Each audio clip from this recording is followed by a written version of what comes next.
Assalamu alaikum rahmatullahi wa barakatuh. Hope you're doing well. We're continuing our reading of Dante Alighieri's The Divine Comedy.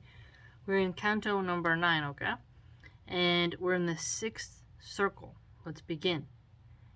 That hue which cowardice brought out on me, beholding my conductor backward turn, sooner repressed within him his new color. Seems like when you're bashful or when you're angry, there's like this way in which your skin tone and your face can change. That's what I think he's getting at here. And his conductor, I think he's talking about his guide, Virgil. He stopped attentive like a man who listens, because the eye could not conduct him far, through the black air and through the heavy fog. Still it behoveth us to win the fight, began he, else such offer us herself. Oh, how I long that some one here arrive. Well I perceived as soon as the beginning, he covered up with what came afterward, that they were words quite different from the first, but nonetheless his sayings gave me fear, because I carried out the broken phrase, perhaps to a worse meaning than he had, and to this bottom of the doleful conch doth an ear descend from the first grade, which for its pain has only hope cut off. This question put I, and he answered me, seldom it comes to pass that one of us maketh the journey upon which I go. That was line 21. True is it, once before I, here below, was conjured by that pitiless Erictho, who summoned back the shades unto their bodies. So Erictho, Erictho, naked of me short while the flesh had been, before within that wall she made me enter, to bring a spirit from the circle of Judas. That is the lowest region, and the darkest and farthest from the heaven which circles all. So here, what do we get at? The circle of Judas is the deepest part. Really goes to show you how they perceived Judas. He betrayed Jesus, sold him out for a few shekels, and that's according to the Christian theology and whatnot. But it is the lowest region and the darkest. Really encapsulates where you go if you do such a thing and where he ended up. To have a place in hell named after you is like, whoa. Well know I the way, therefore be reassured. This fen, which a prodigious stench exhales, encompasses about the city dolent. So there's a stench around the city, where now we cannot enter without anger. And more he said, but not in mind I have it, because mine eye had altogether drawn me towards the high tower with the red flaming summit, where in a moment saw I swift uprisen the three infernal furies, stained with blood, who had the limbs of women in their mind. So the three infernal furies, they got blood all over them. It's pretty gruesome.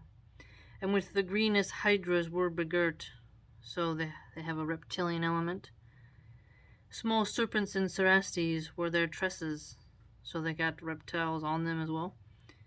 Wherewith their horrid temples were entwined, so they have, some of them have snakes on their head, snakes wrapping around their bodies. They're very ugly. And he who well with the handmaids of the queen of everlasting lamentation knew, said unto me, behold the fierce Erinnys. So another character here, Erinnys. This is Megara on the left hand side. She who is weeping on the right, Alecto. Tisiphone is between. So you got Alecto, Tisiphone, Megara. And then was silent. Each one her breast was rending with her nails, so they're scratching themselves, which is pretty gruesome. They beat them with their palms and cried so loud, so they're beating their own selves. Is very thrashing about. They're not peaceful. That I for dread pressed close unto the poet, so he went closer to Virgil because he's like, whoa, this is dreadful, this is freaky. Medusa comes, so we to stone will change him. So they're calling out to Medusa, who's a gorgon, that if you stare at her, you turn to stone in Greek mythology. So those three are calling her because they want to turn the two tourists, we'll call them, into stone. Wow. All shouted, looking down, "An evil hour avenged we not on Theseus his assault." So another one, Theseus. "Turn thyself round and keep thine eyes close shut, for if the Gorgon appear, and thou shouldest see it, no more returning upward would there be." Thus said the master, and he turned me round himself, and trusted not unto my hands, so far as to not blind me with his own. O ye who have undistempered intellects, observe the doctrine that conceals itself beneath the veil of the mysterious verses. And now there came across the turbid waves the clangor of a sound with terror fraught, because of which both of the margins trembled. Not otherwise it was than of a wind impetuous on account of adverse heats, that smites the forest, and without restraint. The branches rend, beats down, and bears away, right onward, laden with dust. It goes superb, and puts to flight the wild beasts and the shepherds. Mine eyes he loosed, and said, "Direct the nerve of vision now along that ancient foam." Direct the nerve of vision. It's an interesting way to say, like, to shift your gaze, shift your focus. There yonder where that smoke is most intense, even as the frogs before the hostile serpent, across the waters scatter all abroad, until each one is huddled in the earth. More than 1,000 ruined souls I saw. 1,000 ruined souls. So just like the damned, Thus fleeing from before one who on foot was passing o'er the stakes with souls unwet. Line 81. From off his face he fanned the unconscious air, waving his left hand oft in front of him. So he's like moving his hand like that, trying to get some fresh air.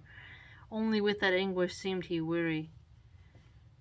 Well, I perceived one sent from heaven was he, and to the master turned, and he made a sign that I should quite stand and bow before him. So someone from heaven, sent from heaven, appeared, made a sign that Dante should be quiet and bow before him. Ah, how disdainful he appeared to me.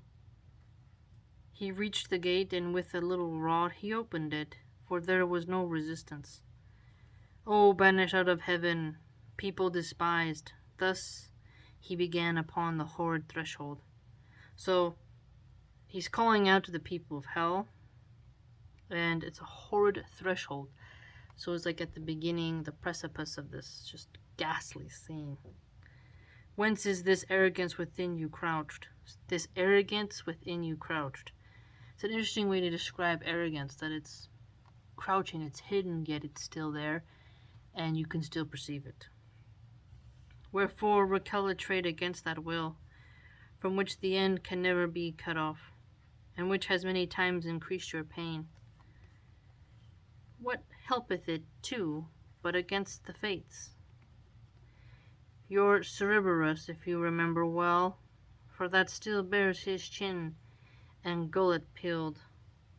Then he returned along the mire road, and spake no words to us, but had the look of one whom other care constrains and goads,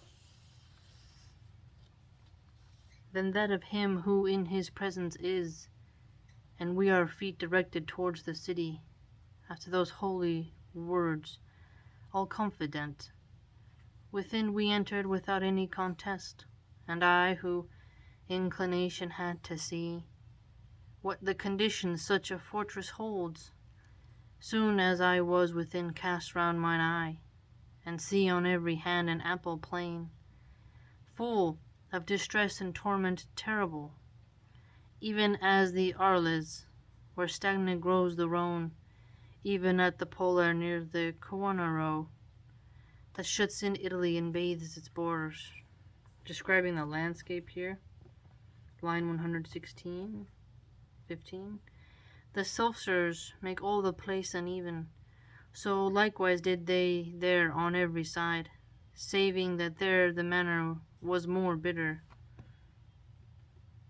For flames between the sulphurs were scattered, by which they so intensely heated were, that iron more so ask not any art.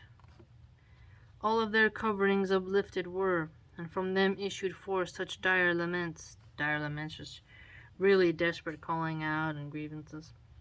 Soothed seemed they of the wretched and tormented.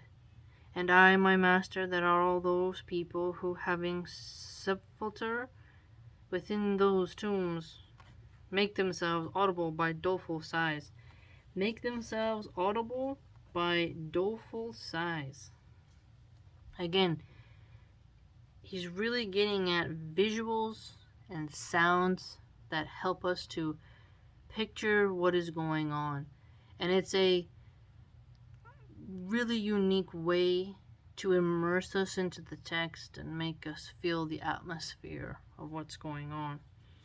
And he, to me, here are the heresiarchs, which their disciples of all sects much more than thou thinkest laden, or the tombs. Wow, okay, that's the end of Canto 9. Quite unique.